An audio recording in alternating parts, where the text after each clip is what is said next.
한국사 문제를 하나하나 분석해서 듣기만 해도 암기되게 배경 지식을 만들었습니다. 또 저희가 한국사 퀴즈 앱도 있으니 첫 번째 댓글 설명란을 참고해 주세요. 그럼 바로 시작합니다. 이괄의 난과 병자호란 사이 조선의 정세. 조선 후기. 이괄의 난과 병자호란 사이의 시기에 대해 알아볼게요. 이괄의 난은 1624년에 일어났어요. 인조반정으로 인조가 왕이 된 후 공신책봉에 불만을 품은 이괄이 반란을 일으킨 거예요. 이괄은 평안도 영변에서 군사를 이끌고 한양까지 점령했지만 결국 관군에게 진압당했어요. 병자호란은 1636년에 청나라가 조선을 침략한 전쟁이에요. 인조는 남한산성으로 피난했지만 결국 항복하고 삼전도에서 굴욕적인 항복의식을 치러야 했어요. 이 두 사건 사이인 1627년에는 정묘호란이 있었어요. 후금이 조선을 침략해서 형제관계를 맺게 된 사건이에요. 또한 1624년 이괄의 난 직후에는 유효립 등의 역모 사건이 있었고 1628년에는 유흥치 등의 모반 사건이 일어나기도 했어요. 이 시기 조선은 광해군을 몰아낸 인조 정권이 명나라와 가까이 지내는 친명배금 정책을 펼쳤고 이것이 후금과의 갈등을 키워 결국 두 차례 호란을 겪게 되었어요. 성호 이익의 한전론. 조선 후기. 성우 이익에 대해 알아볼게요. 이익은 조선 후기 실학자로 호가 성우예요. 그래서 성우 이익이라고 부르는 거예요. 이익은 1681년에 태어나서 1763년에 세상을 떠났어요.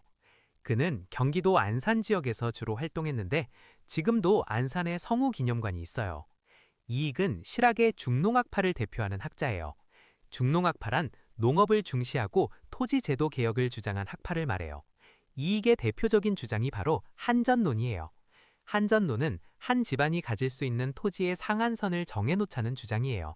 영업전이라고 해서 매매가 금지된 일정 면적의 토지를 설정하고 그 이상의 토지는 매매를 허용하자는 거예요. 이렇게 하면 토지가 소수에게 집중되는 것을 막을 수 있다고 생각했어요.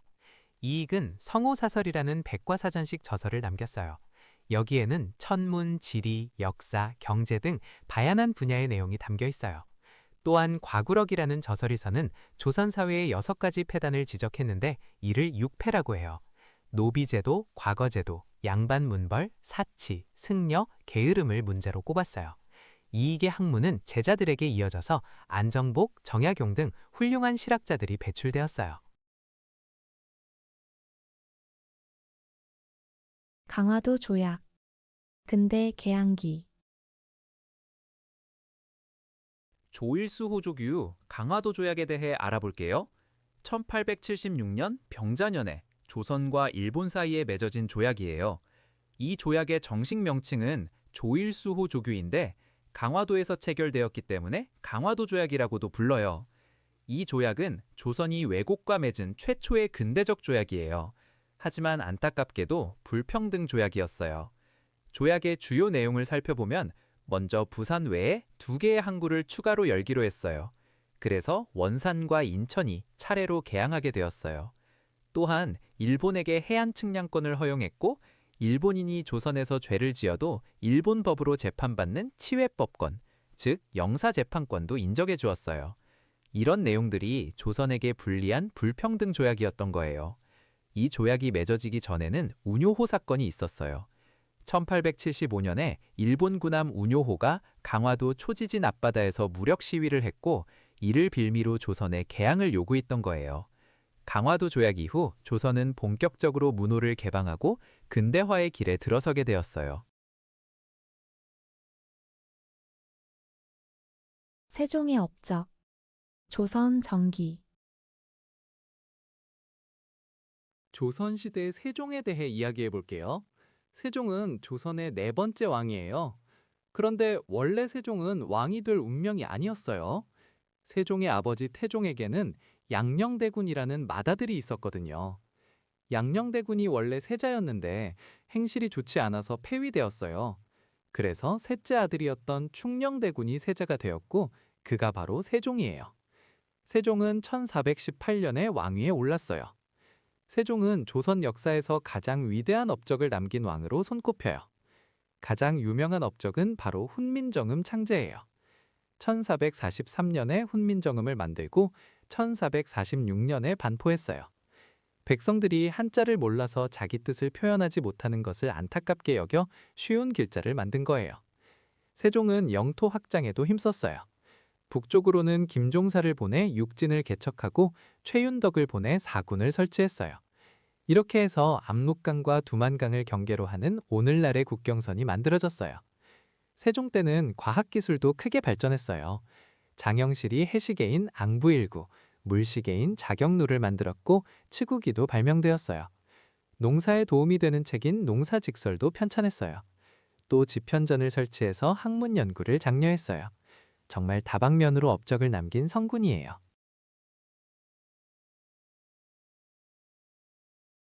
망이, 망소이의 난과 고려의 특수 행정구역. 고려 중기. 망이 망소이의 난은 고려 무신정권 시기에 일어난 대표적인 농민봉기예요. 1176년 공주 명학소에서 망이와 망소이 형제가 중심이 되어 봉기를 일으켰어요. 소는 특수행정구역으로 그곳에 사는 주민들은 일반 군현 사람들보다 더 심한 차별을 받았어요. 세금도 더 많이 내야 했고 과거 시험에 응시하는 것도 제한되었죠. 이런 차별에 분노한 망이와 망소이가 봉기를 일으킨 거예요. 이들은 한때 충청도 일대를 장악하고 공주까지 점령할 정도로 세력이 커졌어요. 결국 정부군에 의해 진압되었지만 이 봉기는 고려 사회의 신분차별 문제를 보여주는 중요한 사건이에요. 고려 시대에는 향, 소, 부곡이라는 특수행정구역이 있었는데 이곳 주민들은 양인이면서도 천민처럼 차별받았어요. 소는 주로 수공업 제품을 생산하는 곳이었고 향과 부곡은 농업에 종사하는 곳이었어요. 무신정권기에는 이처럼 농민과 천민들의 봉기가 자주 일어났는데 김삼이와 효심의 난, 만적의 난 등도 이 시기에 발생했어요. 고구려의 문화유산. 삼국시대. 고구려는 우리나라 고대 삼국 중 하나로 기원전 37년에 주몽이 졸번 지역에서 건국했어요. 처음에는 작은 나라였지만 점점 강해져서 만주와 한반도 북부를 아우르는 거대한 영토를 가진 나라로 성장했답니다. 고구려는 특히 강인한 기상과 뛰어난 군사력으로 유명했어요. 고구려의 대표적인 문화유산으로는 장군총이 있어요. 장군총은 중국 지린성 지안 지역에 있는 돌무덤인데요. 거대한 돌을 계단식으로 쌓아 올려서 만든 피라미드 모양의 무덤이에요. 그래서 동방의 피라미드라고 불리기도 해요. 장수왕의 무덤으로 추정되고 있어요. 또 다른 중요한 문화유산은 광개토 대왕릉비예요. 이 비석은 414년에 장수왕이 아버지 광개토 대왕의 업적을 기리기 위해 세운 것이에요. 비석에는 고구려의 건국 신화부터 광개토 대왕이 정복한 지역들까지 상세하게 기록되어 있어서 고구려 역사를 연구하는 데 아주 소중한 자료랍니다. 고구려 고분벽화도 빼놓을 수 없어요. 무용총의 수렵도를 보면 말을 타고 활을 쏘며 사냥하는 장면이 생생하게 그려져 있는데 고구려인들의 씩씩하고 활달한 기상을 느낄 수 있어요. 발해의 문화와 역사. 남북국 발해. 발해는 698년에 대조영이 세운 나라예요. 고구려가 멸망한 뒤 대조영은 고구려 유민과 말갈족을 이끌고 동모산에서 나라를 세웠어요. 처음에는 진국이라고 불렀다가 나중에 발해로 이름을 바꾸었어요. 발해는 스스로를 고구려를 계승한 나라라고 생각했어요. 그래서 일본에 보낸 외교 문서에서 고려 또는 고려국왕이라는 명칭을 사용했어요. 발해의 수도는 상경 용천부였는데 당나라 장안성을 본떠서 만든 계획도시였어요. 도시 한가운데로 넓은 주작대로가 뻗어 있었고 바둑판처럼 반듯하게 구획이 나뉘어 있었어요. 발해의 문화는 고구려 문화를 바탕으로 하면서도 당나라 문화를 받아들여 독자적인 발전을 이루었어요. 대표적인 문화유산으로는 영광탑이 있어요. 이것은 벽돌로 만든 탑인데 당나라 탑의 영향을 받으면서도 발해만의 특색을 보여줘요. 또 이불병자상이라는 불상이 유명해요. 이불병자상은 두 부처가 나란히 앉아있는 모습의 불상인데 이런 형식은 고구려 불상에서 볼 수 있는 전통이에요. 기와에는 연꽃 무늬가 많이 새겨져 있었는데 이것도 고구려 기와의 전통을 이어받은 것이에요. 발해는 해동성국이라고 불릴 만큼 강성했어요. 해동성국은 바다 동쪽의 번성한 나라라는 뜻이에요. 9세기 선왕 때 발해는 가장 넓은 영토를 차지했어요. 유신 헌법과 제5공화국 헌법. 현대 유신 체제. 오늘은 대한민국 헌법의 변천사에 대해 이야기해 볼게요.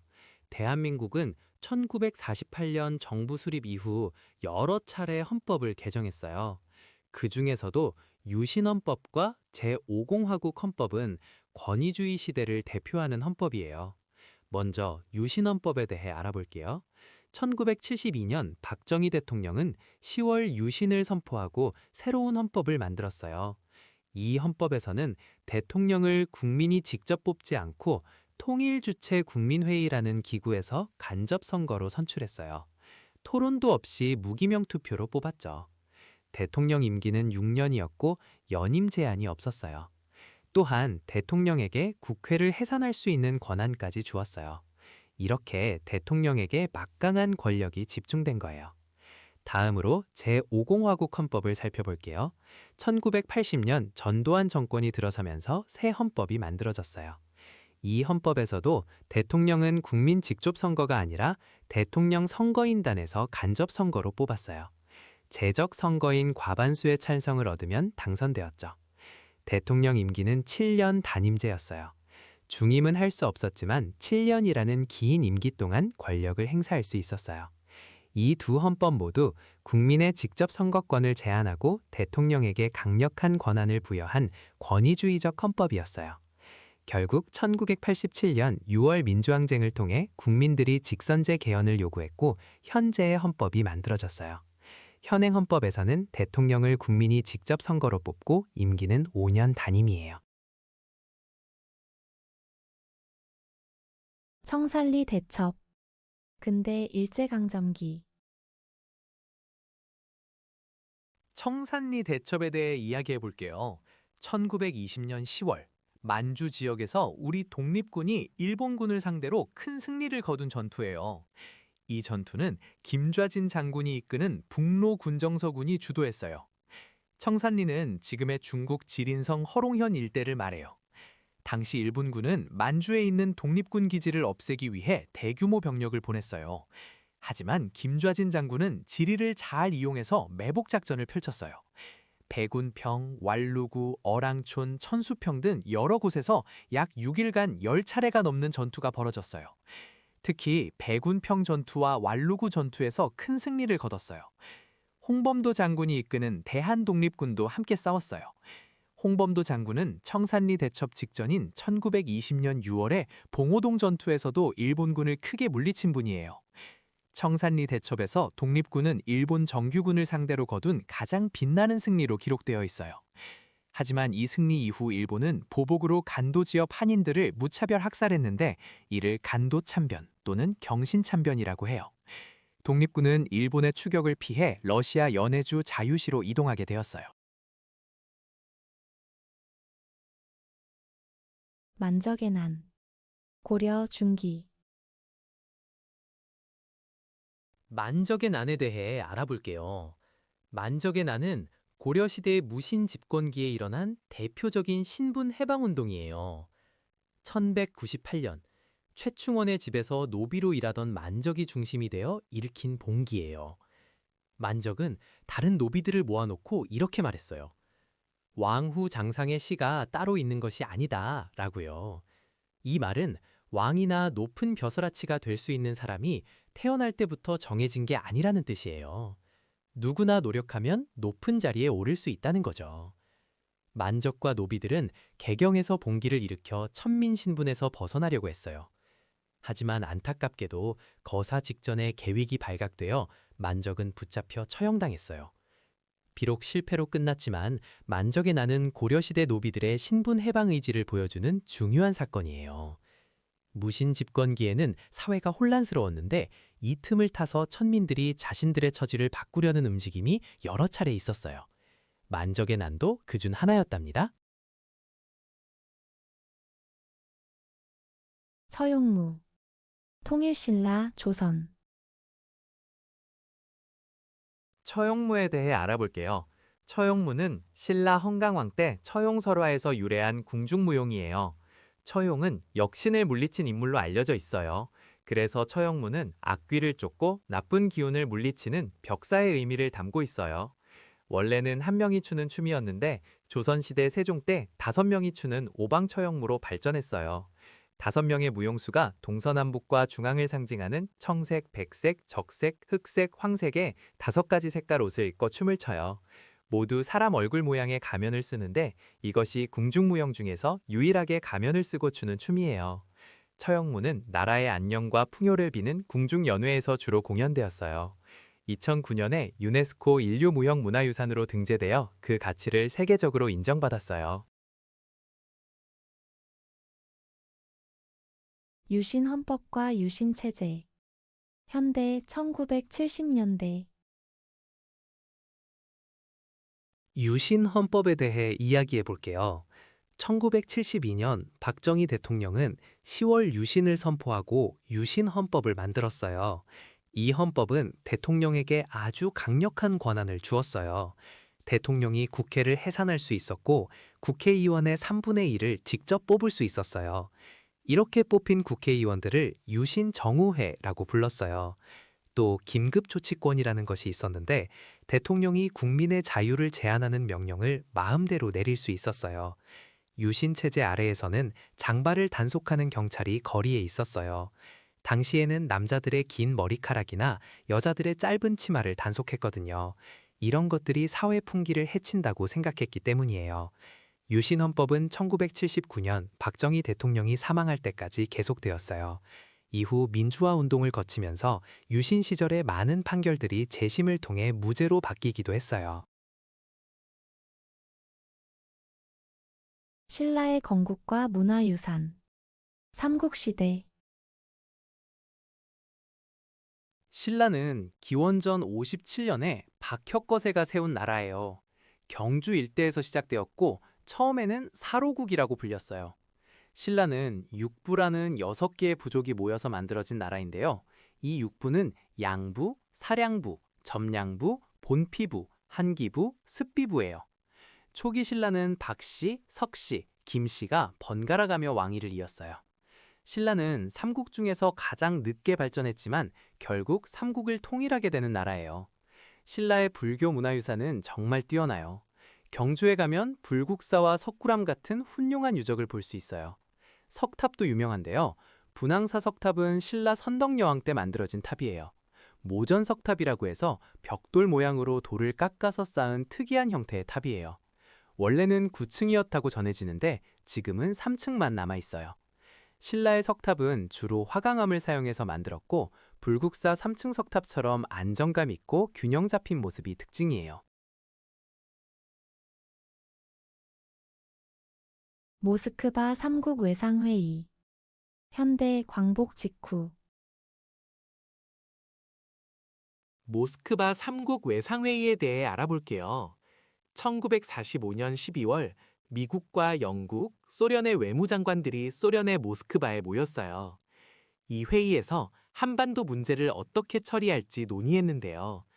회의 결과 몇 가지 중요한 결정이 내려졌어요. 먼저 한국의 임시민주주의 정부를 수립하기로 했어요.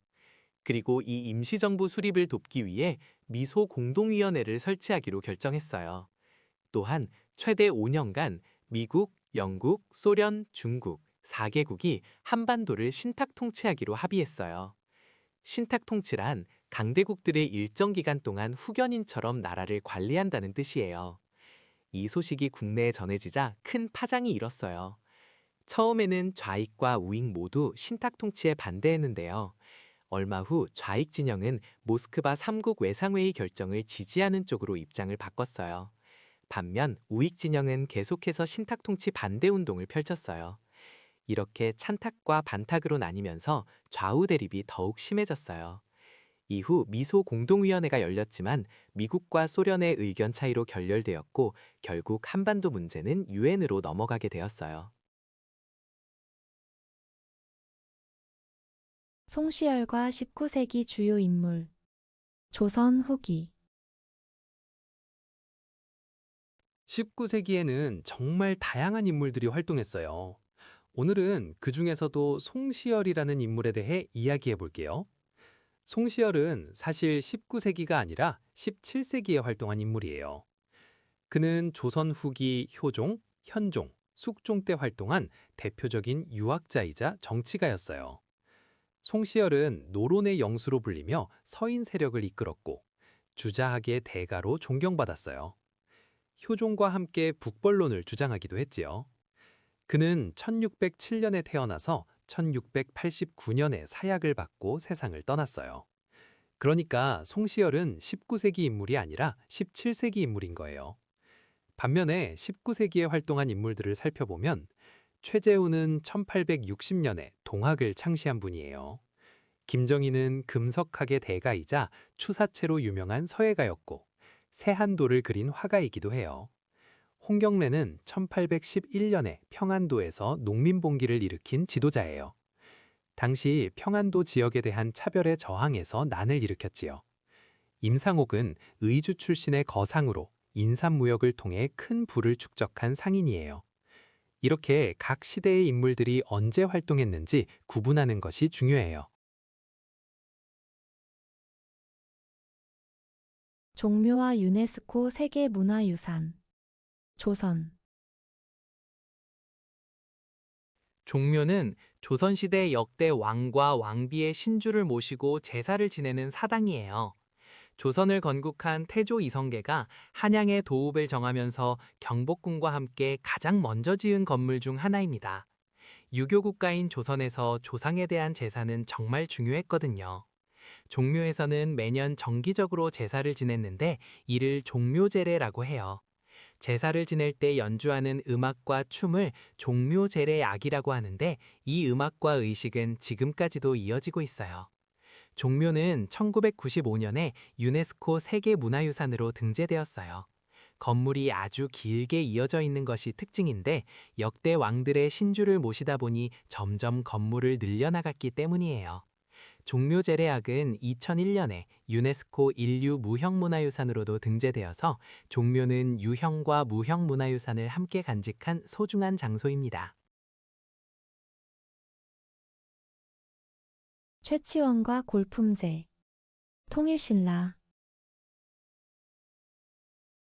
신라 시대에 최치원이라는 인물이 있었어요. 그는 12살이라는 어린 나이에 당나라로 유학을 떠났어요. 당시 신라에서는 아무리 뛰어난 능력이 있어도 골품제라는 신분제도 때문에 높은 관직에 오르기 어려웠거든요. 골품제는 혈통에 따라 관직 승진의 한계가 정해지는 제도였어요. 최치원은 육두품 출신이었는데 육두품은 아무리 능력이 뛰어나도 아찬이라는 관등까지만 오를 수 있었어요. 그래서 그는 당나라에서 빈공과라는 외국인을 위한 과거 시험에 합격해서 능력을 인정받으려 했던 거예요. 실제로 그는 당나라에서 빈공과에 급제했고 황소의 난이 일어났을 때 토황소 경문이라는 유명한 글을 지어 문장가로서 이름을 날렸어요. 나중에 신라로 돌아왔지만 진골 귀족들의 견제로 뜻을 펼치지 못하고 해인사에서 여생을 보냈다고 해요. 신라는 이처럼 골품제라는 엄격한 신분제도를 가지고 있었어요. 또한 대외무역이 활발해서 책화라는 교역 풍습도 있었고 민며느리제라는 혼인 풍습도 있었어요. 고려시대에는 권문세족들이 음서를 통해 관직에 진출하는 경우가 많았는데 이것은 신라와는 다른 시대의 이야기예요. 최승로의 시무 28조. 고려 정기. 최승로는 고려 초기의 대표적인 유학자예요. 그는 고려 성종에게 시무 28조라는 개혁안을 올렸어요. 시무 28조는 나라를 잘 다스리기 위한 28가지 방안을 담고 있어요. 최승로는 이 개혁안에서 유교 정치 이념을 바탕으로 나라를 다스려야 한다고 강조했어요. 당시 고려는 태조 왕건이 세운 지 얼마 되지 않아서 아직 나라의 기틀이 제대로 잡히지 않았거든요. 최승로는 불교가 마음을 닦는 데는 좋지만 나라를 다스리는 데는 유교가 더 적합하다고 생각했어요. 그래서 유교적 질서를 세우고 왕권을 강화해야 한다고 주장했어요. 성종은 최승로의 건의를 받아들여 유교 정치를 본격적으로 시작했어요. 국자감을 정비하고 지방에 12목을 설치해서 중앙에서 파견한 관리가 직접 다스리게 했어요. 이렇게 해서 고려는 점차 안정된 나라로 발전할 수 있었답니다. 6.25 전쟁. 현대. 6.25 전쟁에 대해 이야기해 볼게요. 1950년 6월 25일 북한군이 남한을 기습적으로 침공하면서 전쟁이 시작되었어요. 이 전쟁은 한반도 전체를 폐허로 만든 비극적인 사건이에요. 전쟁 초기에 북한군의 공세가 매우 강력해서 불과 3일 만에 서울이 함락되었어요. 국군과 유엔군은 낙동강 방어선까지 밀려났지요. 하지만 1950년 9월 15일 메가더 장군이 이끄는 유엔군이 인천 상륙작전을 성공시키면서 전세가 역전되었어요. 이 작전으로 서울을 수복하고 북진을 시작했어요. 그런데 중국군이 대규모로 참전하면서 상황이 다시 바뀌었어요.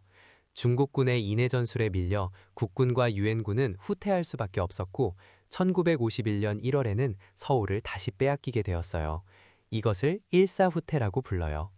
전쟁 중에는 어린 학생들까지 학도병으로 참전해서 나라를 지키기 위해 싸웠어요. 특히 포항 여중 학도이용대 같은 경우가 유명해요. 또 전쟁 과정에서 이승만 정부가 반공포로를 일방적으로 석방하는 사건도 있었어요. 1953년 7월 27일에 휴전협정이 체결되면서 전쟁은 끝났지만 평화협정이 아니어서 지금까지도 휴전 상태가 이어지고 있어요. 전쟁으로 수백만 명의 사상자와 이산가족이 발생했고 남북 분단이 더욱 고착화되었답니다.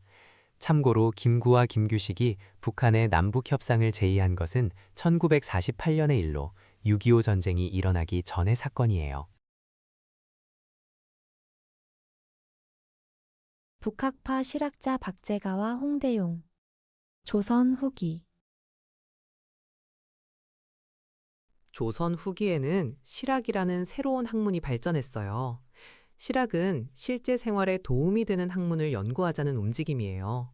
그 중에서도 청나라의 발전된 문물을 배우자고 주장한 학파를 북학파라고 해요. 박제가는 바로 이 북학파를 대표하는 학자예요. 그는 북학이라는 책을 썼는데 여기서 청나라의 선진 기술과 문물을 적극적으로 받아들이자고 주장했어요. 특히 수레와 선박의 이용, 상공업의 발전을 강조했고 소비를 늘려야 생산도 늘어난다는 독특한 주장을 펼쳤어요. 이것을 소비 촉진론이라고 해요. 우물물도 퍼슬서록 맑아지듯이 물건도 많이 사고 팔아야 경제가 발전한다는 생각이었죠. 한편 담원서를 쓴 홍대용도 북학파 학자예요. 홍대용은 지구가 둥글고 스스로 돈다는 지전설을 주장했고 중국이 세계의 중심이라는 생각을 비판했어요.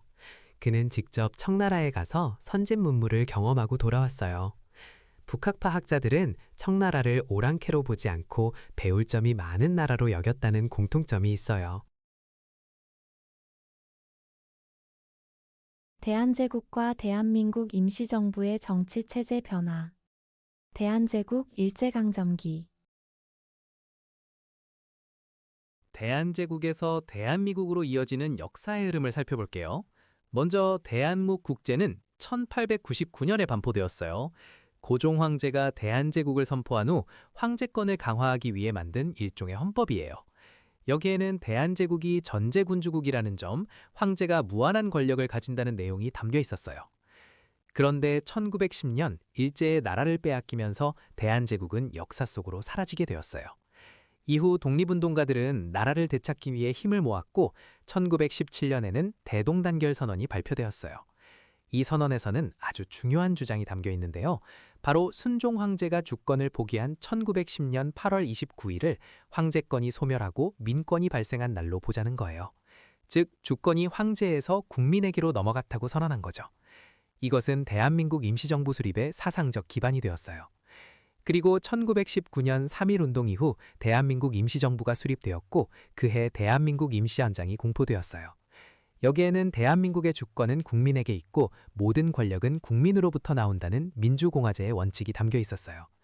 이렇게 전제군주정에서 민주공화정으로 변화하는 과정이 우리 근현대사의 중요한 흐름이에요. 건모잠의 난과 고구려 부흥운동. 통일신라 정기. 건모잠의 난에 대해 이야기해 볼게요. 건모잠은 고구려가 멸망한 뒤에 고구려를 다시 세우려고 했던 인물이에요. 668년에 고구려가 나당 연합군에 의해 멸망했잖아요. 그런데 고구려 유민들은 나라를 잃은 것을 받아들이지 못했어요. 건모잠도 그중 한 명이었죠. 그는 고구려 부흥운동을 일으켰어요. 당나라에 맞서 싸우기 위해 보장왕의 외손자인 안승을 왕으로 추대했어요. 하지만 당나라가 고간을 보내 토벌하자 건모잠은 안승에게 살해당하고 말아요. 안승은 신라로 도망쳤고 신라 문무왕은 그를 금마저에 머물게 하며 보덕국왕으로 삼았어요. 이렇게 고구려 부흥운동은 실패로 끝났지만 고구려 유민들의 저항 정신은 이후에도 계속되었어요. 한편 비슷한 시기에 백제에서도 부흥운동이 있었어요. 복신과 도침이 부여풍을 왕으로 추대하고 주류성과 임존성을 중심으로 저항했죠. 663년 백강전투에서 외의 지원군과 함께 나당 연합군에 맞섰지만 패배했어요. 일제의 문화 통치. 근대 일제강점기. 일제의 문화 통치는 1920년대에 시행된 일제의 식민지배 방식이에요. 1919년 3.1운동이 전국적으로 일어나자 일제는 기존의 무단 통치로는 조선을 다스리기 어렵다는 것을 깨달았어요. 그래서 겉으로는 부드러워 보이는 새로운 통치 방식을 내세웠는데 이것이 바로 문화 통치예요. 문화 통치의 내용을 살펴보면 먼저 조선 총독의 임용 자격을 바꿨어요. 원래는 현역 육해군 대장만 총독이 될 수 있었는데 문관도 총독이 될 수 있도록 범위를 넓혔어요. 하지만 실제로 문관 총독은 단 한 명도 임명되지 않았어요. 또한 헌병 경찰제를 보통 경찰제로 바꾸었어요. 하지만 경찰수와 경찰 관서수는 오히려 크게 늘어났어요. 조선인이 신문을 발행할 수 있도록 허용해서 조선일보와 동아일보 같은 신문이 창간되었어요. 그리고 관리나 교원이 칼을 차고 다니던 것도 폐지했어요. 이러한 문화 통치는 실제로 조선인에게 자유를 주려는 것이 아니었어요. 민족운동을 분열시키고 친일파를 육성하려는 기만적인 정책이었어요. 겉으로만 유화적인 모습을 보여주면서 실제로는 식민 지배를 더욱 교묘하게 강화하려 했던 것이에요. 고싸움놀이. 조선. 고싸움놀이에 대해 알아볼게요. 고싸움놀이는 우리나라의 대표적인 민속놀이 중 하나예요. 주로 정월 대보름에 마을 사람들이 모여서 즐기던 놀이입니다. 고싸움놀이의 고는 지프로 만든 둥근 모양의 구조물을 말해요. 마을 사람들이 볏짚을 엮어서 커다란 고를 만들고 이것을 여러 명이 함께 들어올려요. 두 편으로 나뉘어서 서로의 고를 맞부딪히며 싸우는데 상대편 고의 앞부분을 땅에 먼저 닿게 하면 이기는 거예요. 이 놀이는 단순히 재미만을 위한 게 아니었어요. 농경사회에서 풍요로운 한 해를 기원하는 의미가 담겨 있었습니다. 또한 마을 사람들이 함께 고를 만들고 함께 들어올리면서 협동심과 단결력을 키우는 역할도 했어요. 고싸움놀이는 전라남도 광주 지역에서 특히 유명했고 현재는 국가무형문화재로 지정되어 전통을 이어가고 있어요. 제너럴 셔머노 사건과 신미양요. 조선 후기. 제너럴 셔머노 사건에 대해 이야기해 볼게요. 1866년 8월, 미국의 무장상선 제너럴 셔머노가 조선과 통상을 요구하며 대동강을 거슬러 평양까지 올라왔어요. 당시 조선은 쇄국 정책을 펴고 있었기 때문에 통상 요구를 거절했는데 제너럴 셔머노는 물러나지 않고 오히려 난동을 부렸어요. 배에 탄 사람들이 조선 관리를 억류하고 민가를 약탈하기도 했어요. 결국 분노한 평양 군민들이 힘을 합쳐 제너럴 셔먼호를 불태워버렸고 배에 탔던 사람들은 모두 죽었어요. 이 사건은 조선과 미국 사이에 첫 번째로 일어난 충돌이었어요. 그리고 5년 뒤인 1871년, 미국은 이 사건을 빌미로 강화도를 침략하는데 이것이 바로 신미양요예요. 신미양요 때 미국 함대가 초지진과 덕진진을 점령하고 광성보까지 공격했어요. 이때 광성보를 지키던 어제연 장군이 끝까지 싸우다가 전사했어요. 어제연은 쌍충비의 이름이 올라있을 정도로 용맹하게 싸운 장군으로 기억되고 있어요. 결국 미군은 조선을 굴복시키지 못하고 물러났고 흥선대원군은 전국에 척화비를 세워 서양과 화친하지 않겠다는 의지를 더욱 강하게 드러냈어요. 서원, 조선. 서원에 대해 이야기해 볼게요. 서원은 조선시대에 만들어진 사설 교육기관이에요. 중종 때인 1543년에 풍기군수 주세붕이 백운동 서원을 세운 것이 우리나라 최초의 서원이에요. 이 서원은 고려시대의 성리학자인 안양을 모시기 위해 만들어졌어요. 그 뒤 이황의 건의로 명종이 소수서원이라는 이름을 내려주면서 최초의 사액서원이 되었어요. 사액서원이란 임금이 이름을 지어 현판을 내려준 서원을 말해요. 사액서원은 나라에서 서적과 토지, 노비 등을 지원받을 수 있었어요. 서원의 건물 구조를 보면 앞쪽에는 공부하는 공간인 강당과 유생들이 머무는 기숙사인 제가 있어요. 동제와 서제로 나뉘어 있었죠. 뒤쪽에는 선현의 위패를 모시는 사당이 자리해요. 이것을 전학후묘라고 해요. 앞에는 배움의 공간, 뒤에는 제사의 공간을 배치한 거예요. 서원은 지방사림들이 모여서 학문을 연구하고 토론하는 장소였어요. 정치적으로는 여론을 형성하고 공론을 만들어내는 역할도 했어요. 하지만 서원이 너무 많아지면서 문제가 생겼어요. 백성들에게 세금을 거두고 당파 싸움의 근거지가 되기도 했거든요. 그래서 흥선대원군은 1871년에 전국의 서원을 대대적으로 정리해서 47개만 남기고 모두 철폐했어요. 위정척사 사상. 조선 후기. 위정척사 사상에 대해 알아볼게요. 위정척사는 조선 후기에 나타난 사상으로 바른 것을 지키고 사악한 것을 물리친다는 뜻이에요. 여기서 바른 것은 성리학적 질서를 말하고 사악한 것은 서양 문물과 천주교를 가리켜요. 위정척사파는 서양의 침략에 맞서 조선의 전통 문화와 유교적 가치를 지키려고 했어요. 대표적인 위정척사 사상가로는 이항로와 기정진이 있어요. 이항로는 화서학파의 종주로 그의 제자들이 위정척사 운동을 이끌었어요. 기정진은 호남 지역에서 활동한 유학자예요.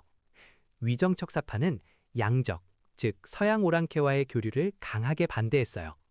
그들은 서양과 교역하면 조선이 금수의 나라가 된다고 경고했어요. 위정척사 운동은 시기별로 전개 양상이 달랐어요.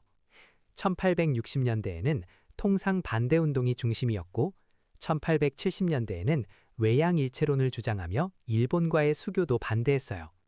1880년대에는 개화정책 반대 운동으로 이어졌고 1890년대 이후에는 항일 의병 운동으로 발전했어요. 위정척사파는 흥선대원군의 통상수교 거부 정책을 지지했어요. 하지만 개화파와는 달리 일본에 조사 시찰단을 보내는 것이나 서양 문물 수용에는 반대 입장이었어요. 흥선대원군의 정책. 조선 후기. 흥선대원군에 대해 알아볼게요. 흥선대원군은 조선 26대 왕 고종의 아버지예요. 고종이 어린 나이에 왕위에 오르자 아버지인 흥선대원군이 대신 나라를 다스렸어요. 이 시기를 흥선대원군의 섭정시기라고 해요. 그는 약 10년간 강력한 개혁 정치를 펼쳤어요. 먼저 세도 정치의 폐단을 바로잡으려고 했어요. 안동 김씨 같은 특정 가문이 권력을 독점하던 것을 깨뜨리고 능력 있는 인재를 고루 등용했어요. 또한 양반에게도 군포를 거두는 호포제를 실시했어요. 원래 군포는 평민만 내던 세금이었는데 흥선대원군은 양반도 예외 없이 내도록 한 거예요. 이건 당시로서는 정말 파격적인 정책이었어요. 서원 정리도 유명해요. 전국에 600개가 넘던 서원 중에서 47개만 남기고 대부분 철폐했어요. 서원이 면세 혜택을 받으면서 백성들을 수탈하는 폐단이 심했거든요. 경복궁 중건도 대원군의 대표적인 사업이에요. 임진왜란 때 불탄 경복궁을 다시 지어서 왕실의 권위를 세우려 했어요.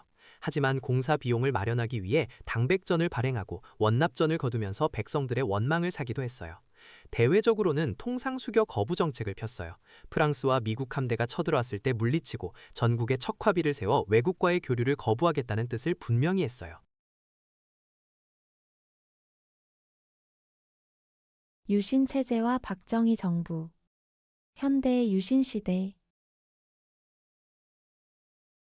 박정희 정부는 1972년부터 1979년까지 유신 체제를 유지했어요. 유신헌법은 대통령에게 막강한 권한을 주었고 국민의 기본권을 크게 제한했어요. 이 시기에 정부는 반대 세력을 탄압하기 위해 여러 사건을 조작하기도 했어요. 대표적인 것이 인민혁명당 재건위원회 사건인데 1974년에 민청학년 사건과 연계해서 관련자들을 간첩으로 몰아 사형을 선고했어요. 이 사건은 나중에 재심을 통해 무죄가 확정되었고 민주화 운동으로 인정받게 되었어요.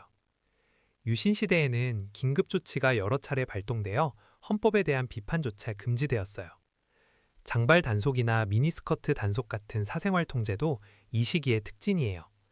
거리에서 경찰이 머리카락 길이를 재고 강제로 자르는 일이 흔했어요. 1970년대 새마을 운동도 유신 정부의 주요 정책이었어요. 농촌 근대화를 내세우며 초가지붕을 슬레이트로 바꾸고 마을길을 넓히는 사업을 벌였어요. 신라의 건국과 문화유산. 신라. 신라는 한반도 동남쪽에서 시작된 나라예요. 건국 이야기가 아주 재미있는데요. 시조인 박혁거세가 알에서 태어났다고 해요. 그 알이 마치 박처럼 생겼다고 해서 박시성을 갖게 되었어요.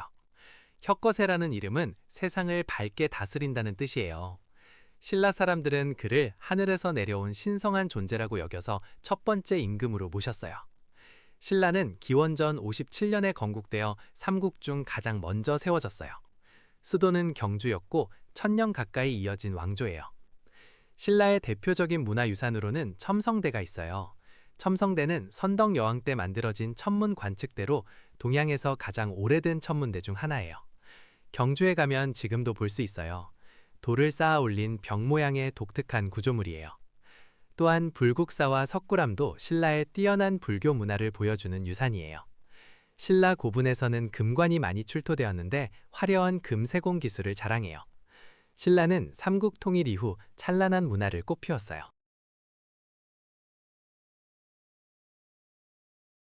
임진왜란과 주요 인물. 조선 정기. 임진왜란은 1592년에 일본이 조선을 침략하면서 시작된 전쟁이에요.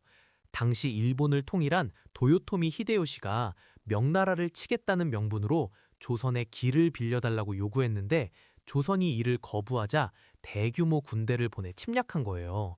전쟁 초기에 조선군은 제대로 대응하지 못했고 불과 보름여 만에 한양이 함락되었어요.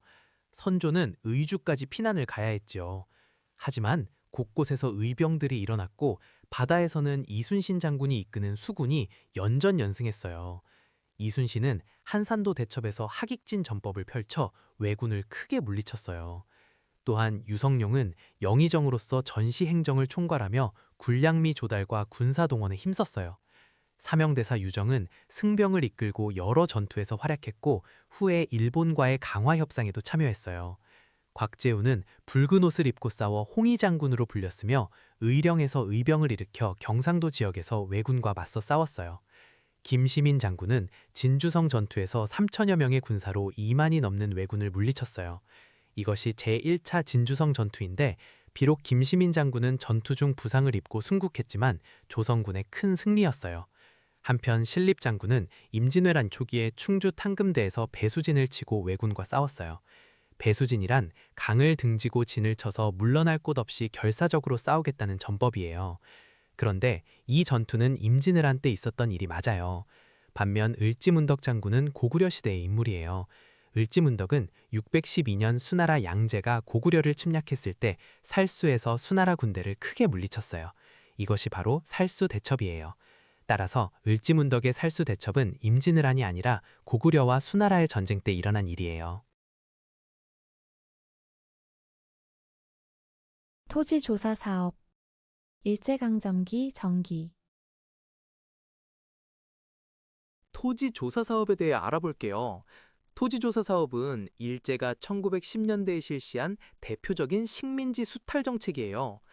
1912년에 토지 조사령을 공포하고 1910년부터 1918년까지 약 8년에 걸쳐 진행했어요. 일제는 표면적으로는 근대적 토지 소유권을 확립한다는 명분을 내세웠지만 실제 목적은 식민 통치에 필요한 세금을 안정적으로 거두고 토지를 빼앗기 위한 것이었어요. 토지조사 사업의 핵심은 신고주의였어요. 토지 소유자가 정해진 기간 안에 직접 신고해야만 소유권을 인정받을 수 있었어요. 하지만 당시 조선의 농민들은 복잡한 신고 절차를 잘 몰랐고 기한을 놓치거나 서류를 제대로 갖추지 못한 경우가 많았어요. 이렇게 신고되지 않은 토지는 모두 조선 총독부 소유가 되었어요. 또한 마을에서 공동으로 사용하던 땅이나 문중의 땅, 독리 소유의 토지도 주인이 불분명하다는 이유로 총독부가 빼앗았어요. 결과적으로 전국 토지의 약 40%가 총독부 소유가 되었다고 해요. 총독부는 이렇게 확보한 토지를 동양척식 주식회사나 일본인 지주에게 헐값에 넘겼어요. 일제는 토지조사 사업을 위해 임시 토지조사국을 설치했고 측량과 조사를 담당할 인력을 양성했어요. 이 사업으로 많은 조선 농민들이 땅을 잃고 소작농으로 전락하거나 만주, 연해주 등으로 떠나야 했어요. 을사늑약 근대 대한제국 을사늑약에 대해 알아볼게요. 을사늑약은 1905년에 일본이 대한제국의 외교권을 빼앗기 위해 강제로 체결한 조약이에요. 당시 일본은 러일 전쟁에서 승리한 후 한반도에 대한 지배권을 본격적으로 강화하려 했어요. 일본의 특명 정관대사 이토 히로부미가 군대를 동원해 궁궐을 포위하고 고종 황제와 대신들을 협박했어요. 고종 황제는 끝까지 조약 체결을 거부했지만 외부 대신 박재순 등 을사오적이 조약에 찬성하면서 결국 체결되고 말았어요. 이 조약으로 대한제국은 외교권을 완전히 빼앗기고 서울에 통감부가 설치되었어요. 초대 통감으로는 이토 히로부미가 부임했어요. 을사늑약 체결 소식이 알려지자 전국적으로 거센 저항이 일어났어요. 장지연은 황성신문에 시일야 방성대곡이라는 논설을 실어 조약의 부당함을 알렸고 민영환과 조병세 등은 자결로 항거했어요. 최익현은 전북 태인에서, 신돌석은 강원도와 경북 일대에서 의병을 일으켜 무장투쟁을 전개했어요. 고종 황제도 이 조약이 강제로 체결되어 무효임을 국제사회에 알리고자 1907년 네덜란드 헤이그에서 열린 만국평화회의에 이상설, 이준, 이휘종을 특사로 파견했어요. 광무개혁 근대 대한제국 대한제국의 광무개혁에 대해 알아볼게요. 1897년 고종은 황제로 즉위하면서 나라 이름을 대한제국으로 바꿨어요. 이때부터 시작된 개혁을 광무개혁이라고 해요. 광무는 고종이 사용한 연호예요. 고종은 자주독립국가임을 세계에 알리고 싶었어요. 그래서 1900년 파리에서 열린 만국박람회에 참가했어요. 이 박람회에 악기와 도자기 같은 우리 문화재를 출품해서 대한제국을 알렸답니다. 광무개혁의 주요 내용을 살펴보면 먼저 양전사업을 실시했어요. 전국의 토지를 측량하고 지계라는 토지 소유 증명서를 발급했어요. 이건 근대적인 토지 소유권을 확립하려는 노력이었어요. 또 상공업을 진흥시키려고 노력했고 철도와 전화 같은 근대 시설도 도입했어요. 군사력 강화를 위해 원수부를 설치한 것도 중요해요. 원수부는 황제가 직접 군대를 지휘하기 위해 만든 기구예요. 이를 통해 황제권을 강화하려 했어요. 다만 광무개혁은 구본 신참이라는 원칙을 따랐어요. 옛것을 근본으로 삼고 새것을 참고한다는 뜻이에요. 그래서 급진적인 개혁보다는 점진적인 변화를 추구했답니다. 후삼국 시대의 주요 인물. 고대 후삼국 시대. 후삼국 시대는 통일신라 말기에 나라가 혼란해지면서 시작됐어요. 9세기 후반 신라의 중앙정부가 약해지고 지방에서 호족들이 힘을 키우기 시작했죠. 이때 등장한 대표적인 인물이 바로 궁예와 견훤이에요. 견훤은 892년에 완산주, 지금의 전주 지역에서 후백제를 세웠어요. 그는 신라의 원한을 품고 있었는데 927년에 신라의 수도 경주를 공격해서 경혜왕을 죽이기도 했어요. 궁예는 901년에 송악, 지금의 개성 지역을 중심으로 후고구려를 세웠어요. 처음에는 나라 이름을 후고구려라고 했다가 나중에 마진 그리고 태봉으로 바꿨어요. 궁예는 점점 포악해져서 신하들과 백성들의 신뢰를 잃었고 결국 918년에 왕건에 의해 쫓겨났어요. 왕건은 궁예를 몰아내고 고려를 세웠어요. 한편 후백제에서는 견훤의 아들들 사이에 왕위 다툼이 일어났어요. 견훤은 넷째 아들 금강을 후계자로 삼으려 했는데 맏아들 신검이 이에 단발해서 935년에 견훤을 금산사에 가두고 금강을 죽인 뒤 스스로 왕이 됐어요. 견훤은 금산사를 탈출해서 고려 왕건에게 투항했어요. 935년에는 신라의 마지막 왕인 경순왕이 더 이상 버틸 수 없다고 판단하고 스스로 고려의 나라를 넘겨줬어요. 그리고 936년에 왕건은 후백제를 멸망시키고 후삼국을 통일했어요. 참고로 김유신은 후삼국 시대 인물이 아니에요. 김유신은 그보다 훨씬 전인 7세기에 활동한 신라의 장군으로 삼국 통일 전쟁 때 활약한 인물이에요.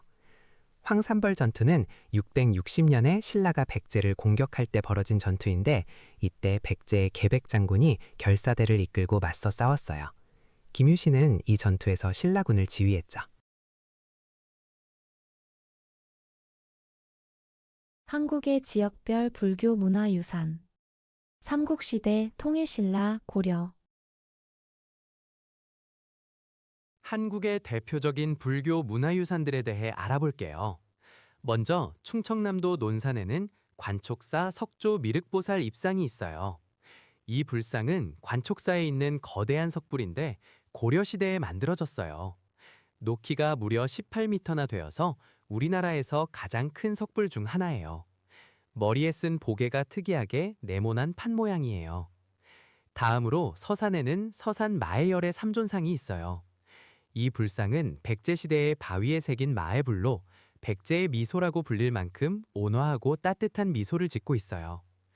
평창에는 월정사 팔각 9층석 탑이 있어요. 이 탑은 고려시대에 만들어진 팔각형의 9층석 탑으로 앞에 공양하는 보살상이 함께 있는 게 특징이에요. 단양에는 신라시대 진흥왕이 세운 단양 적성비가 있어요. 진흥왕이 한강 유역을 차지한 후 세운 순소비 중 하나예요. 경주에는 석굴암 본존불이 있어요. 통일신라시대 경덕왕 때 김대성이 만든 석굴암 안에 모셔진 본존불로 우리나라 불교 조각의 최고 걸작으로 꼽혀요. 이 문화유산들은 각 지역의 역사와 불교 문화를 보여주는 소중한 유산들이에요. 사군 육진 개척. 조선 정기. 조선 세종 때 북방 영토를 크게 넓힌 이야기를 해볼게요. 세종대왕은 한글 창제로 유명하지만 사실 북쪽 국경을 확장한 것도 아주 중요한 업적이에요. 당시 한반도 북쪽에는 여진족이 자주 침입해서 백성들이 많이 괴로워했어요. 세종은 이 문제를 해결하기 위해 2명의 뛰어난 장군을 보냈어요. 바로 최윤덕과 김종서예요. 최윤덕 장군은 1433년에 압록강 쪽으로 가서 여진족을 몰아내고 사군을 설치했어요. 사군은 여연, 자성, 무창, 우예 이렇게 4개의 군을 말해요. 김종서 장군은 두만강 쪽으로 가서 육진을 개척했어요. 육진은 종성, 온성, 회령, 경원, 경흥, 부령 이렇게 6개 지역이에요. 이렇게 해서 압록강과 두만강을 경계로 하는 오늘날과 비슷한 국경선이 만들어졌어요. 세종은 이 지역에 사람이 살아야 영토를 지킬 수 있다고 생각했어요. 그래서 남쪽 지방에 살던 백성들을 북쪽으로 이주시키는 3인 정책을 실시했어요. 덕분에 북방 지역이 안정되고 조선의 영토가 확실하게 자리 잡게 되었답니다. 도교. 삼국시대. 도교는 중국에서 시작된 종교예요. 신선이 되어 영원히 살고 싶다는 불로장생의 꿈을 담고 있어요. 도교는 삼국시대에 우리나라에 들어왔어요. 고구려에서는 연개소문이 도교를 적극적으로 받아들였어요. 그는 당나라에 도사를 보내달라고 요청했고 당에서 도사들이 와서 도덕경을 가르쳤어요. 고구려 고분 벽화에는 도교의 영향이 잘 나타나 있어요. 사신도가 대표적인데 청룡, 백호, 주작, 현무, 네 방위의 신을 그린 거예요. 강서대묘의 사신도가 특히 유명해요. 백제에서도 도교가 유행했어요. 백제 금동대학로에는 신선세계를 표현한 조각이 있고 산수무늬 벽돌에도 신선사상이 담겨 있어요. 산과 물, 구름 사이로 신선이 논이는 모습이 새겨져 있어요. 신라에서는 화랑도가 도교의 영향을 받았다고 해요. 이처럼 도교는 삼국시대 문화와 예술에 깊은 영향을 미쳤어요. 한인애국단. 일제강점기 1930년대. 한인 애국단에 대해 이야기해 볼게요. 한인 애국단은 1931년 김구가 중국 상하이에서 만든 비밀 독립운동 단체예요. 당시 대한민국 임시정부가 많이 침체되어 있었는데 김구는 강력한 의열투쟁으로 독립운동에 활력을 불어넣고 싶었어요. 그래서 목숨을 바쳐 일제 요인을 처단할 결사대를 조직한 거예요. 한인 애국단의 가장 유명한 의거는 두 가지가 있어요. 먼저 1932년 1월에 이봉창 의사가 도쿄에서 일본 천황에게 폭탄을 던졌어요. 비록 실패했지만 일제에 큰 충격을 주었죠. 그리고 같은 해 4월에 윤봉길 의사가 상하이 훈커우 공원에서 일본군 수뇌부를 향해 폭탄을 던졌어요. 이 의거로 일본군 대장 시라카와가 사망하고 주중 일본 공사 시게미스 마모루 등이 크게 다쳤어요. 시게미스는 이때 다리를 잃었는데 나중에 1945년 일본 항복문서에 서명할 때 절뚝거리며 다운 것도 이 부상 때문이에요. 윤봉길 의거는 중국인들에게 깊은 인상을 주었어요. 중국 국민당 지도자 장제스는 중국의 100만 대군도 못한 일을 조선의 한 청년이 해냈다며 감탄했다고 해요. 이후 중국 정부는 대한민국 임시정부를 적극 지원하게 되었고 한국 독립운동은 새로운 전기를 맞이하게 되었어요. 조선의 교육기관 마이너스 성균관. 조선. 조선시대에는 유학교육을 매우 중요하게 여겼어요. 그래서 다양한 교육기관을 세워서 인재를 키웠습니다. 그 중에서 가장 높은 최고 교육기관이 바로 성균관이에요. 성균관은 서울에 있었고 여기서 공부한 학생들을 유생이라고 불렀어요. 성균관에 들어가려면 소과라는 시험에 합격해야 했습니다. 소과에 합격한 사람을 생원이나 진사라고 했는데 이들이 성균관에서 공부할 자격을 얻었어요. 성균관에서는 유교 경전을 배우고 나중에 대과라는 시험을 봐서 관리가 될 수 있었습니다.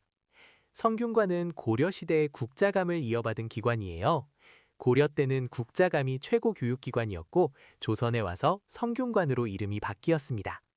한편 지방에는 향교가 있었어요. 향교는 나라에서 세운 지방교육기관으로 각 고을마다 하나씩 있었습니다.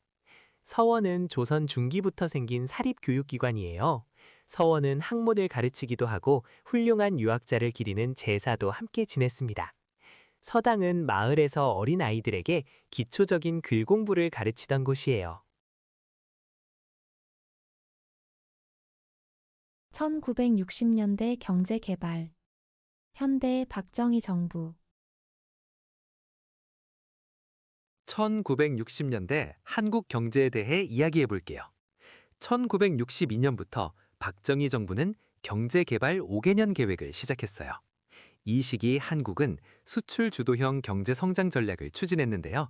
특히 경공업 제품을 중심으로 수출이 크게 늘어났어요. 섬유, 가발, 신발 같은 노동집약적 경공업 제품들이 주요 수출품이었죠. 1964년에는 한일 국교 정상화를 위한 협상이 진행되었고 1965년 한일 협정이 체결되면서 일본으로부터 청구권 자금을 받게 되었어요. 이 자금은 경제 개발에 사용되었답니다. 또한 1965년부터는 베트남 전쟁에 국군이 파병되면서 베트남 특수라고 불리는 경제적 이익도 얻게 되었어요. 서독에 광부와 간호사를 파견한 것도 이 시기의 일이에요. 1963년부터 광부 파견이 시작되었고 간호사들도 서독으로 가서 일하며 외화를 벌어들였죠. 이렇게 번 외화는 경제개발 자금으로 활용되었어요. 한편 중동건설붐은 1970년대 중반 이후에 본격화되었어요. 1973년 1차 석유 파동 이후 산유국들이 오일머니로 대규모 건설 사업을 벌이면서 한국 건설업체들이 중동에 대거 진출하게 된 것이죠. 이 시기 한국 경제는 대외 의존도가 높아지는 특징도 있었어요. 원자재와 자본재를 수입하고 완제품을 수출하는 구조였기 때문에 해외 경기에 민감할 수밖에 없었답니다. 고려 성종의 업적. 고려 정기. 고려 성종은 고려 초기의 왕이에요. 고려를 세운 태조 왕건 이후로 여러 왕들이 나라의 기틀을 다져나갔는데 성종은 그 중에서도 특히 중요한 왕이에요. 성종은 유교를 나라를 다스리는 기본 이념으로 삼았어요. 그래서 유학자들을 많이 등용하고 유교적 질서를 바탕으로 나라를 운영하려고 했어요. 또 최승로라는 신하가 올린 시무 28조를 받아들였어요. 시무 28조는 나라를 잘 다스리기 위한 정책 제안서 같은 거예요. 최승로는 이 건의문에서 불교 행사를 줄이고 유교 정치를 강화하자고 했어요. 성종은 지방을 효과적으로 다스리기 위해 전국에 12목을 설치했어요. 목은 지방 행정구역의 이름이에요. 이렇게 12개의 목을 설치하고 지방관을 파견해서 중앙에서 지방을 직접 다스릴 수 있게 했어요. 이것은 고려의 지방 통치 체제를 정비하는 데 아주 중요한 일이었어요. 익산 미륵사지 석탑. 삼국시대 백제. 익산 미륵사지 석탑에 대해 알아볼게요. 이 석탑은 백제 무왕 때인 639년에 세워진 탑이에요. 전라북도 익산에 있는 미륵사터에 남아있는데 현존하는 우리나라 석탑 중에서 가장 오래되고 가장 크답니다. 국보 제11호로 지정되어 있어요. 이 탑의 특징은 목조 건축의 양식을 돌로 옮겨놓은 것처럼 보인다는 점이에요. 원래 목탑을 짓던 방식을 석탑에 적용했기 때문에 기둥이나 지붕의 모양이 나무로 지은 탑과 비슷해요. 탑의 중심에는 심주라고 부르는 기둥돌이 있는데 네모난 돌을 수직으로 쌓아 올린 형태예요. 이 심주석에서 사리봉영기라는 기록이 발견되었는데 덕분에 639년에 탑이 세워졌다는 사실이 정확하게 밝혀졌어요. 백제의 석탑은 이렇게 목탑의 형식을 본떠서 만든 것이 특징이에요. 같은 백제 양식의 탑으로는 부여 정림사지 5층 석탑도 있어요. 반면 신라의 석탑은 화강암을 다듬어서 층층이 쌓아 올리는 전형적인 석탑 양식으로 발전했어요. 분황사 모전 석탑이나 불국사 3층 석탑이 대표적이죠. 정조의 업적. 조선 후기. 정조는 조선의 제22대 왕이에요. 그는 아버지 사도세자가 뒤주에 갇혀 비극적으로 세상을 떠난 아픔을 가진 왕이죠. 정조는 왕위에 오른 뒤 아버지의 무덤을 양주에서 수원의 화산으로 옮기고 그 이름을 현룡원이라 불렀어요. 그리고 그 주변에 새로운 계획 도시인 화성을 건설했어요. 정조가 직접 정약용에게 설계를 맡겼는데 정약용은 거중기와 농로 같은 새로운 기계를 활용해서 공사 기간도 줄이고 비용도 절약했어요. 화성은 군사적 방어시설이면서도 상업도시로서의 기능까지 갖춘 성곽이에요. 정조는 규장각을 정비해서 학문 연구기관으로 만들고 여기서 뛰어난 학자들을 키워냈어요.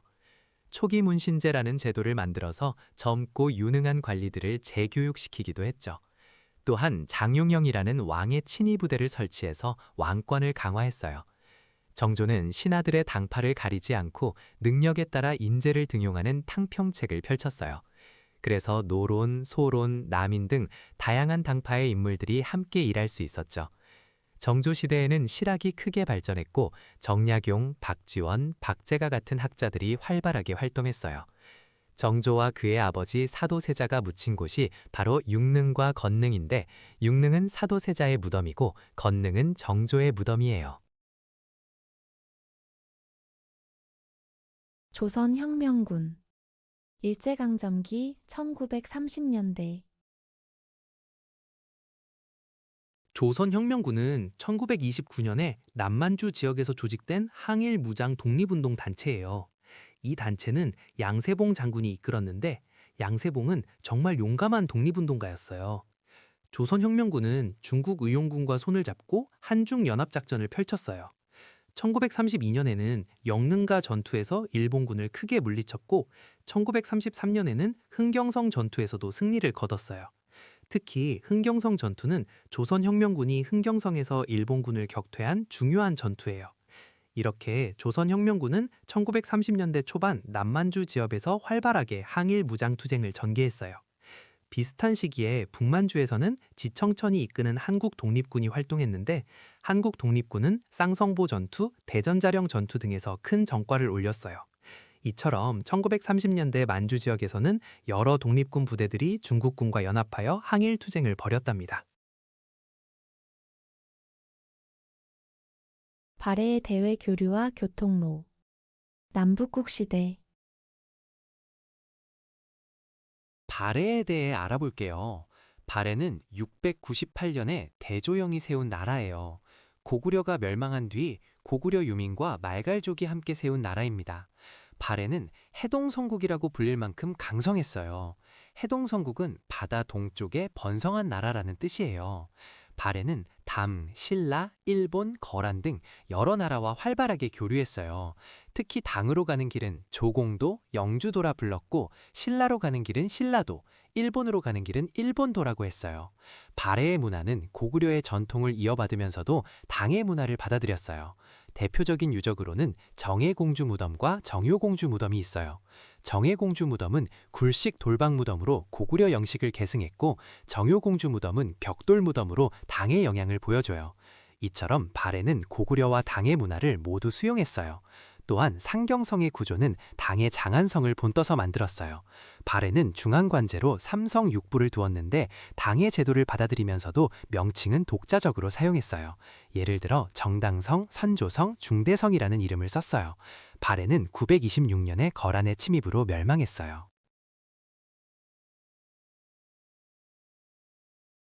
요새와 백년결사 고려 중기 요새는 고려 시대의 승려예요. 그는 천태종에서 출발했지만 나중에 선종의 수행법에도 관심을 갖게 되었어요. 하지만 선종 수행반으로는 한계가 있다고 느꼈고 결국 천태종의 교리가 중요하다는 결론에 이르렀어요.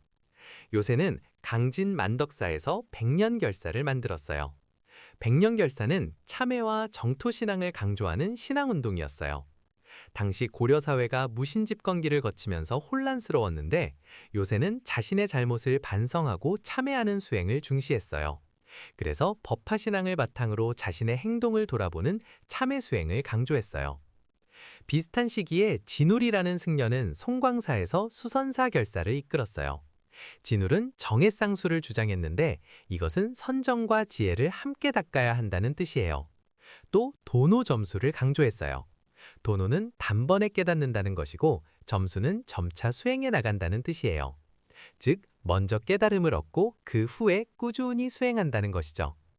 진울과 요새는 둘 다 당시 불교계의 타락을 비판하고 개혁하려 했다는 공통점이 있어요. 하지만 진울은 선종 중심이었고 요새는 천태종을 바탕으로 했다는 차이가 있어요. 조선시대 종묘와 사직단 조선시대 한양에는 여러 중요한 건물과 시설들이 있었어요. 그 중에서 종묘에 대해 알아볼게요. 종묘는 조선시대 역대 왕과 왕비의 신주를 모시고 제사를 지내던 곳이에요. 태조 이성계가 한양으로 도읍을 옮기면서 가장 먼저 지은 건물 중 하나예요. 유교 국가인 조선에서 조상에 대한 제사는 매우 중요했거든요. 종묘는 궁궐의 왼쪽에 위치했는데 이것을 좌묘라고 해요. 반대로 궁궐의 오른쪽에는 사직단이 있었는데 이것을 우사라고 해요. 그래서 좌묘우사라는 말이 생겼어요. 사직단은 토지의 신인 사와 곡식의 신인 직에게 제사를 지내는 곳이에요. 나라의 농사가 잘 되기를 비는 중요한 장소였어요. 한양에는 또 성균관이라는 최고 교육기관이 있었어요. 성균관 안에는 문묘가 있는데 여기에는 공자와 여러 유학자들의 위패가 모셔져 있어요. 문묘에서 공자에게 제사를 지내는 것을 석전제라고 해요. 경복궁은 조선의 법궁으로 태조 때 처음 지어졌고 창덕궁은 태종 때 지어진 이궁이에요. 창덕궁 후원에는 정조 때 왕실 도서관인 규장각이 세워졌어요. 갑신정변. 근대 개항기. 갑신정변에 대해 이야기해 볼게요. 1884년 12월 김옥균, 박영효, 홍영식, 서광범 같은 급진개화파 인물들이 우정총국 개국 축하연을 기회로 삼아 정변을 일으켰어요. 우정총국은 우리나라 최초의 근대적 우편 업무를 담당하는 기관이었는데 이 개국 축하 잔시에 고위 관료들이 모인 틈을 타서 거사를 실행한 거예요. 급진개화파는 청나라에 의존하는 4대 정책을 끊고 일본의 메이지 유신처럼 빠르게 근대화를 이루고 싶었어요. 그래서 청의 간섭에서 벗어나 자주 독립을 선언하고 신분제 폐지와 조세개혁 같은 근대적 개혁을 추진하려 했죠. 하지만 이 정변은 3일 만에 실패로 끝나고 말았어요. 청나라 군대가 개입했기 때문이에요. 당시 조선에는 이모군란 이후 청나라 군대가 주둔하고 있었는데 청군이 신속하게 진압에 나서면서 개화파 정권은 무너졌어요. 김옥균 등 주요 인물들은 일본으로 망명했고 홍영식 등은 목숨을 잃었어요. 갑신정변 이후 조선과 일본은 한성조약을 맺었고 청과 일본 사이에는 텐진조약이 체결되었어요. 텐진조약에서는 양국이 조선에서 군대를 철수하고 앞으로 조선에 파병할 일이 생기면 상대국에 미리 알리기로 약속했어요. 이 조약은 나중에 청일전쟁의 빌미가 되기도 했답니다. 진울. 고려 중기. 진울에 대해 알아볼게요. 진울은 고려시대 승려로 보조국사라는 시호를 받았어요. 그는 당시 타락하고 세속화된 불교계를 바로잡기 위해 수선사 결사운동을 이끌었어요. 수선사는 전라남도 순천 송광사의 전신이에요. 진울의 가장 핵심적인 사상은 도노점수예요. 도노점수란 단번에 깨달음을 얻더라도 점차적으로 수행을 계속해야 한다는 뜻이에요. 갑자기 깨달았다고 해서 끝이 아니라 꾸준히 닦아나가야 진정한 경지에 이른다는 거죠. 또한 진울은 정해쌍수를 강조했어요. 정해쌍수는 선정과 지혜를 함께 닦아야 한다는 의미예요. 한쪽만 치우치지 말고 균형 있게 수행하라는 가르침이에요. 진울은 선종을 중심으로 하면서도 교종을 포용하려는 선교일치의 노력을 기울였어요. 그의 저서로는 권수정의 결사문이 있는데 이것은 정해쌍수의 중요성을 강조한 글이에요. 진울의 제자인 해심은 스승의 뜻을 이어받아 유불일치설을 주장하며 수선사를 더욱 발전시켰어요.